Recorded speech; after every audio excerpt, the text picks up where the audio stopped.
I used to like emceeing, go on the mic, wherever there was a microphone, Dennis would always be there, chatting on the mic. That was my hobby. I always liked to talk, right? If you need help, and I could help you, I'll help you, whether physically or mentally. I've worked 19 years for the post office, and I've done 8 years on London Underground, and I enjoyed that job. That, standing there, telling people where to go. I used to work at Lakey Street on the Metropolitan line. First time I met my wife, I said, damn, I've got to have her. She didn't know it, but I fell in love with her straight away. She looked dead, drop, gorgeous. I was dropping dead. She looked gorgeous.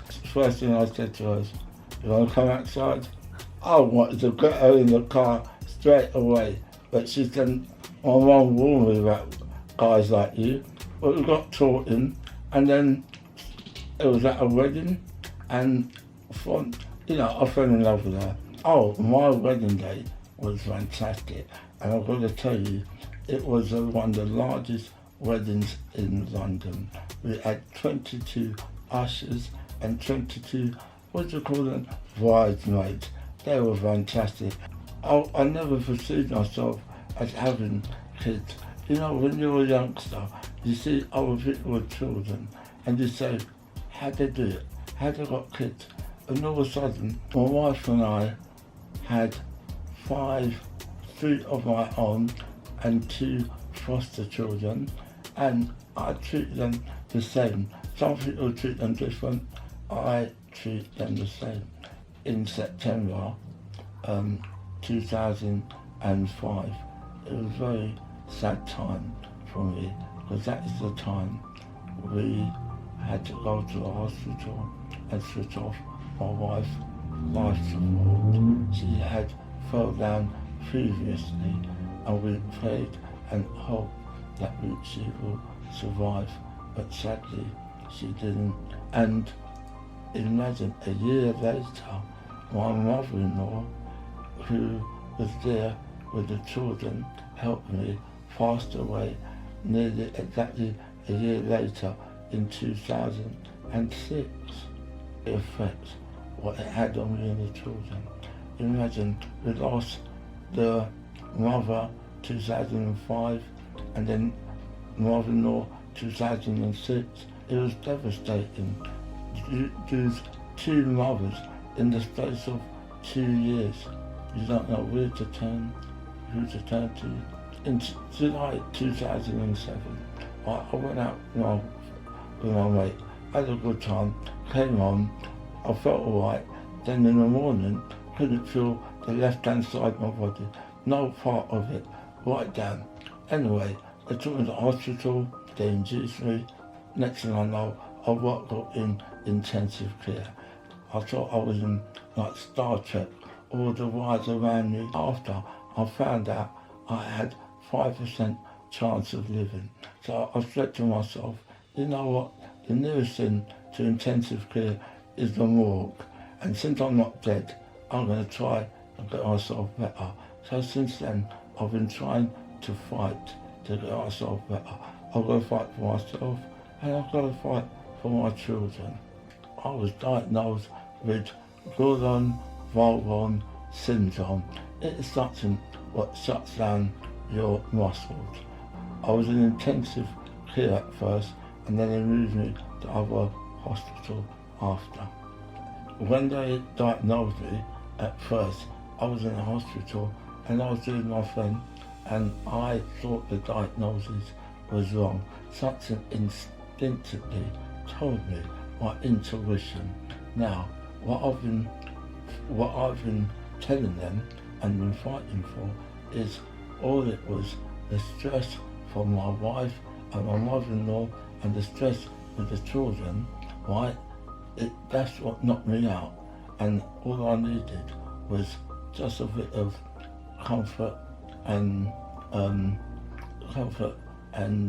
physio, and I'll be alright.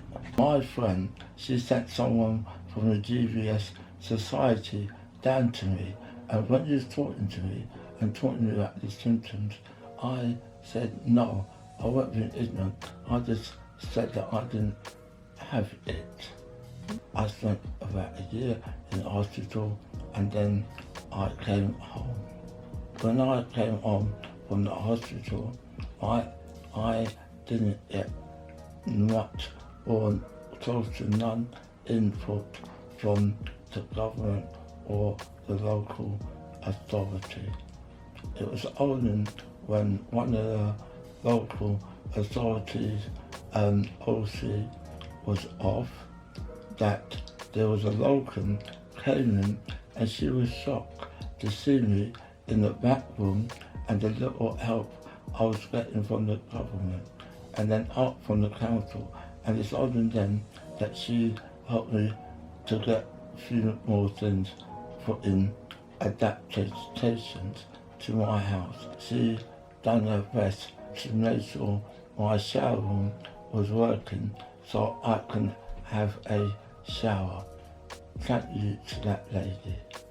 I live in the Vale of Brent. I've lived here for nearly 30 years now. I would like to at least get some understanding, right? And with the understanding, all I want is some physio so that I can get better. That's all I want. There are some general things that a person needs for their dignity. Now, I am not being able to eat my food at a certain time, and another time they are not brushing my teeth, so my general health is deteriorating instead of going the proper way. And another thing, when I came out of hospital, it used to take one person to get me out of bed, right? Now it takes two people. My hands, which you can see, are starting to get stiff. I've tried to talk to someone about it, and they asked me, how do I know my hands are getting stiff? I can feel my body getting stiff on me. I just need some help. I've not had no physio at all, but I've taught myself to do this, and I've taught myself to raise my hands.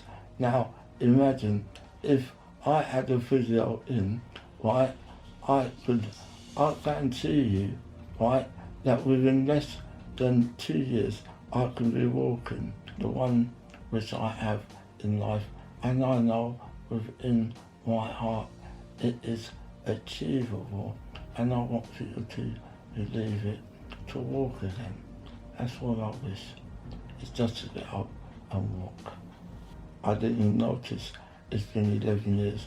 To me, if you ask me, I'm so positive, it only seems like 3 years, but time passes so fast and you don't notice. But like I said, I would love to walk down the road with my children, or shop with them. I've missed out on so much occasions and celebrations in life, being stuck here. You know, I would like to get out more. If anyone had said to me a few years ago that I could do poetry, I would say, you're crazy. I don't know the first thing about poetry, but all of a sudden it just came to me, and I just started doing painting, and I just express what comes into my mind, and what comes into my mind, I express it on paper. I do my music as well. I've written over 100 songs, I've written over 100 poetry, and I do paintings. I'm creative, so I do everything what I can do. When you go outside, and I want you go outside, feel the wind on your cheeks, and it feels nice, and even the smell of a barbecue, and not even funny, even a dog food, even that, but your nose, and then you feel the wind and the rain, and then when the sun hits you, and the sun radiates your body. You feel fantastic. Now, the thing is, there's a question, how grateful people should be with their functions. People don't realise that when they can walk, run, right, they've got their eyes, whatever function they've got, they should use it. You should realise what you've got. I'm here, and if I could swap with anyone just to get out, I would swap. You people should appreciate what they've got. That is what I've realised. I am just here. There's someone worse off than me, you know, so I give gratitude and love that I'm here, and I love every minute of my life, so you should love and give gratitude.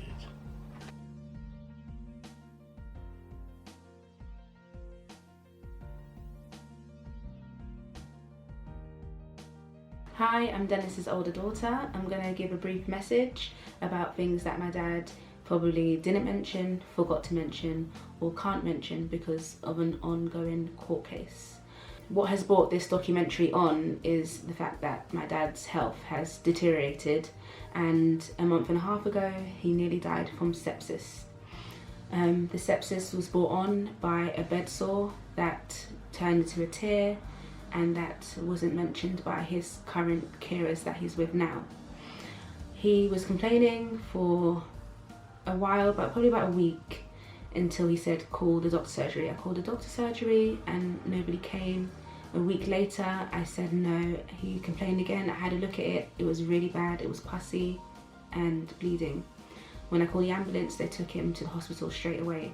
The doctor said to me his blood pressure is really high. He has sepsis. If you didn't bring him in this time next week, he could be dead. So with all this going on and the fact that he's not getting any better, we have no choice but to make this documentary. Also, the current court case that we're going in right now, this time next year, the house can be taken away from my dad. So I do want to talk about this in more detail, and if you would like to know and follow his story and my story about being a young carer, please click this link down below to my YouTube page, and also a link to my dad's GoFundMe page. Thank you.